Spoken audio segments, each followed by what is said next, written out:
E aí, como é que vocês estão? Tudo bem? Para continuar nosso curso de física, a gente precisa parar e conversar um pouquinho sobre funções matemáticas dentro da física. O que é isso e como aplicar? Eu gosto de pensar que função é como uma máquina que tem uma certa regra para funcionar. Ela pega uma quantidade de coisas e transforma em outra quantidade de coisas. Por exemplo, se eu perceber que ao entrar nesta máquina uma bola, sai desta máquina duas bolas, então eu percebo que essa máquina tem a capacidade, ou a sua função é de multiplicar. Vamos verificar se acontece para outros números?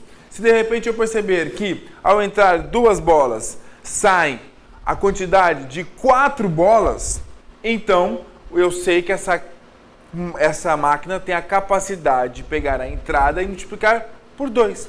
Se x é a entrada e y é a saída, então a saída é 2 vezes a entrada. Bom, com os números não são diferentes. Na verdade, esta função, essa máquina pode ter a capacidade de transformar um conjunto chamado domínio, que seria a entrada, em um conjunto possível, que é a saída, conjunto imagem.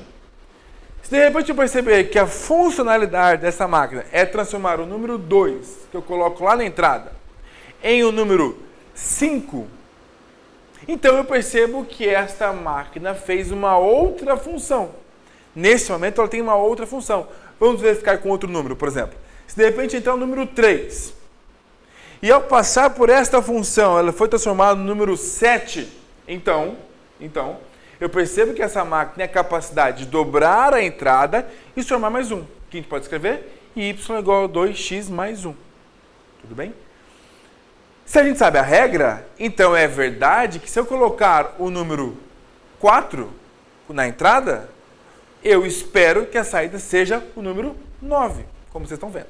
Até aqui, essas máquinas tiveram a capacidade de multiplicar ou somar algo na entrada, mas isso não necessariamente é verdade para todos os casos. Há funções, por exemplo, que elas diminuem a entrada. Então, por exemplo, se eu entro com o número 2, é possível que a funcionalidade dessa máquina seja transformar o 2 em meio. Por outro lado, se de repente eu colocar o número 4 na entrada e percebo que a saída é 0,25, então eu posso entender que essa máquina está pegando a entrada e a saída dela é o número 1 sobre a entrada. É uma função inversamente proporcional. 1 sobre x. Bom, nota-se que esta equaçãozinha que rege como uma máquina vai mudar a sua produção é justamente uma equação matemática. Então a gente viu que a saída y é igual a 2x, que a saída y poderia ser igual a 2x mais 1, e que a saída y pode ser igual a 2x, aliás, 1 sobre x. Esta equaçãozinha vai reger como esta função muda o número de entrada para o número de saída. Dá para perceber que, fisicamente falando, isso é muito importante. Você já deve ter visto, por exemplo, na física, coisas desse tipo aqui, que S é igual a 2t. Repare. Ou então que S é igual a 2t mais 1. São funções horárias, porque depende do tempo, que tem a sua saída, a posição final, nesse caso do movimento uniforme, porque é de primeiro grau, mas que a sua entrada é justamente o tempo. O que elas estão dizendo? Para saber onde você está, ou onde o móvel está, basta eu saber o tempo e jogar nesta equação. Veja que eu estou dando a entrada do tempo e a saída eu estou obtendo justamente a minha posição. Repare que nesse caso, a minha posição final é diretamente proporcional ao tempo. O que isso quer dizer? Que quanto maior o tempo, mais longe eu vou estar. Faz sentido isso. Mas lá na nossa máquina, no começo da aula, nem sempre acontecia. Nesse caso, quanto maior a minha entrada, menor era a minha saída. Isso acontece na física? Acontece também. Você deve encontrar, ou deve ver, ou se não conhece, pela primeira vez, que a força gravitacional entre dois corpos é justamente uma constante, a multiplicação das suas massas pela distância entre esses corpos ao quadrado. Veja que nesse caso, quanto mais longe esses corpos estão, menor a força gravitacional. E nesse caso, uma lei muito importante chamada lei do inverso do quadrado da distância. Por quê? Porque a força é inversamente proporcional ao quadrado da distância. Perceba então que é muito importante a gente entender o que é função e o que são grandezas diretamente e inversamente proporcionais.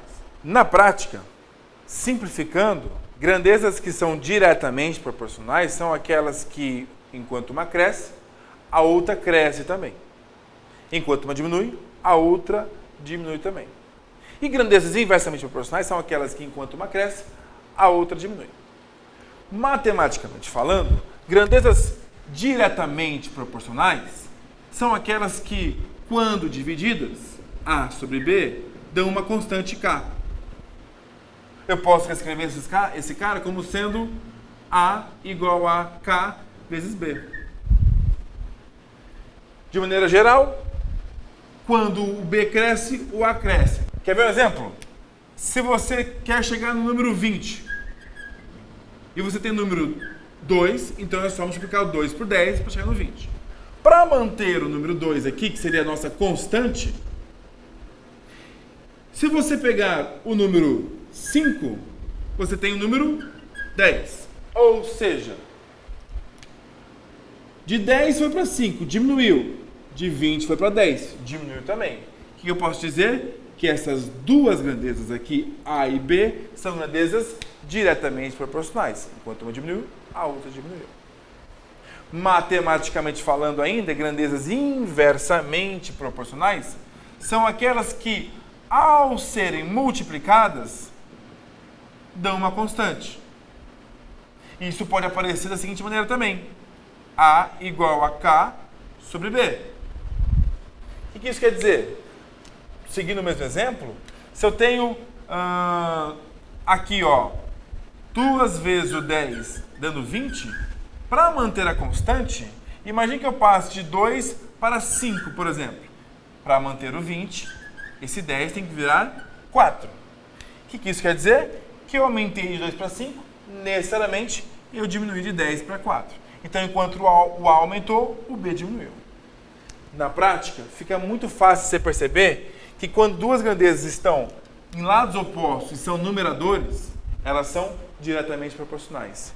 Em lados opostos, e uma numerador e outra denominador, elas são inversamente proporcionais. No dia a dia, a gente trabalha com isso. Por exemplo, você vai fazer um churrasco e chama pessoas para ir na sua casa e quer comprar uma quantidade de carne suficiente para essas pessoas. A gente sabe que a quantidade de carne é diretamente proporcional à quantidade de pessoas. Podemos falar que a quantidade de carne é igual à quantidade de pessoas? Não. Podemos falar que a quantidade de carne é proporcional à quantidade de pessoas. Para falar que é igual a uma certa quantidade de carne, precisamos de um fator aqui, ó, que seria a quantidade que cada pessoa consome de carne.